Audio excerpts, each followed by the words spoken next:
Welcome to the magical world of Whimsyshire, where dreams take flight and fairy tales come alive. Today we're off on an exciting adventure with a very special cloud.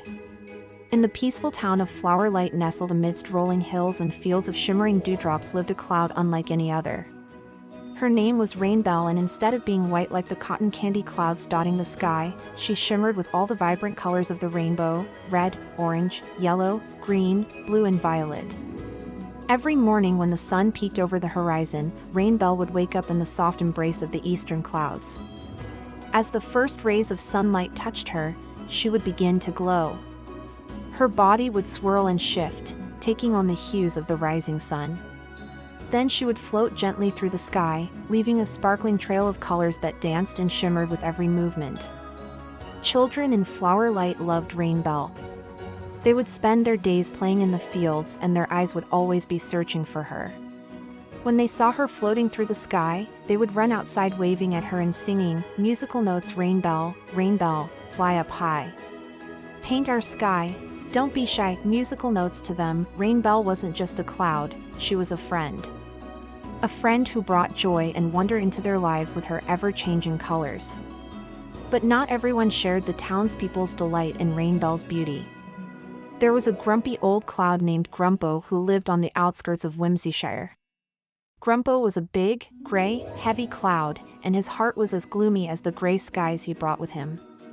He scowled at the sun and hated the wind, and most of all, he despised Rainbelle and her colorful ways. "What's so funny about being a cloud?" he would grumble to anyone who would listen. "Our job is to bring rain, not put on a show." And whenever Rainbelle would drift near him, he would shake his heavy head and say, "Don't be ridiculous. Clouds aren't supposed to be colorful. You're not normal." His words were like sharp stones that stung Rainbelle's heart, and she began to believe him. One day, as Rainbelle twirled happily through the sky, painting the heavens with her vibrant colors, Grumpo floated over and blocked her path. "What are you doing?" he grumbled, his voice echoing with annoyance. "Clouds are supposed to be white or gray, not full of colors. Not normal." Rainbelle's sparkle dimmed, and she felt her colors start to fade. "But," she whispered, her voice trembling, "my colors make the children smile. They love me." Grumpo scoffed. "They shouldn't be smiling. Clouds should bring rain, not rainbows. You're not a real cloud. You never will be. You don't belong here," Grumpo said, his voice booming and filled with self-importance. With that, he turned away, letting Rainbelle see the tears in his eyes. Rainbelle felt awful. Why couldn't she just be a normal gray cloud like the others? Why did she have to be different? Why didn't she belong? With heavy steps, Rainbelle left the sky and hid behind a large mountain, her bright colors hidden from view. As days turned into nights, she watched the other clouds drift by, bringing rain and wind to the world below. She missed the laughter of the children and the feeling of the warm sun on her back.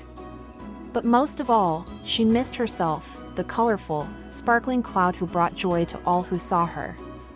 Then one day, a young boy named Ray climbed to the top of the tallest tree in Flowerlight. He closed his eyes and wished for Rainbelle to return. When he opened them, he saw something amazing. A tiny rainbow was shining from behind the mountain. Could it be? Was that Rainbelle? Without hesitation, Ray ran towards the rainbow. He climbed over hills and through valleys, following its path until he came to a clearing. There in front of him was Rainbelle. Her colors were still there, but they were much fainter now. "Rainbelle," Ray whispered. She turned, surprised to see anyone, after so many days of hiding.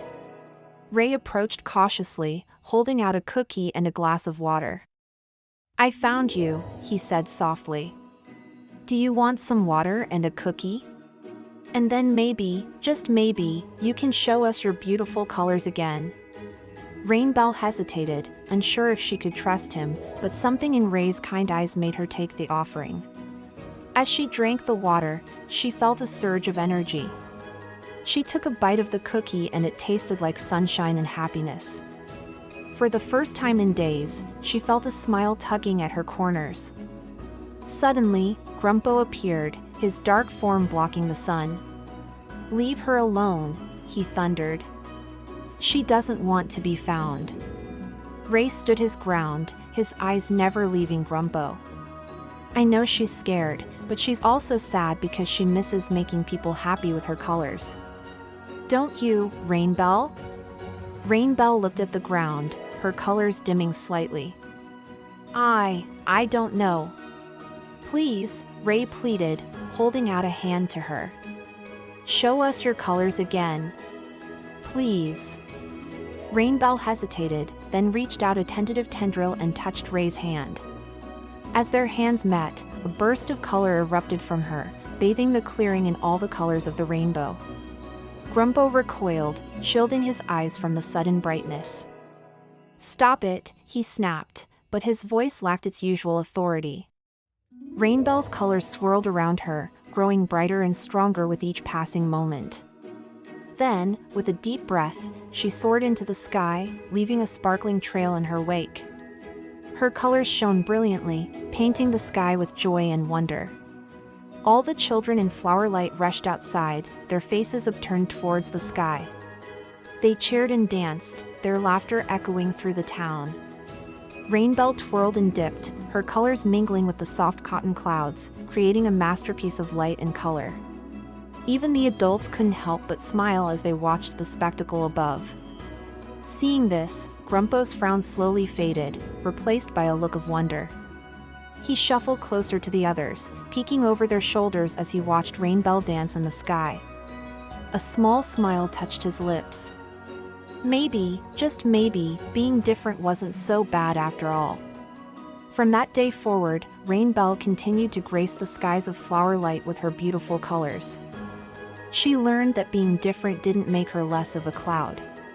In fact, it made her special. The townspeople, especially Ray, never forgot the day Rainbelle returned. And every time they saw her dancing in the sky, they knew that no matter how gray the world might seem, a little bit of color could always find a way to shine through. The end. Rainbow sparkles. And that's the end of our story for today. Remember, no matter how big or small, we all have something special to offer the world. So don't be afraid to let your unique colors shine. If you enjoyed this magical tale, give us a thumbs up and subscribe for more adventures in Whimsyshire.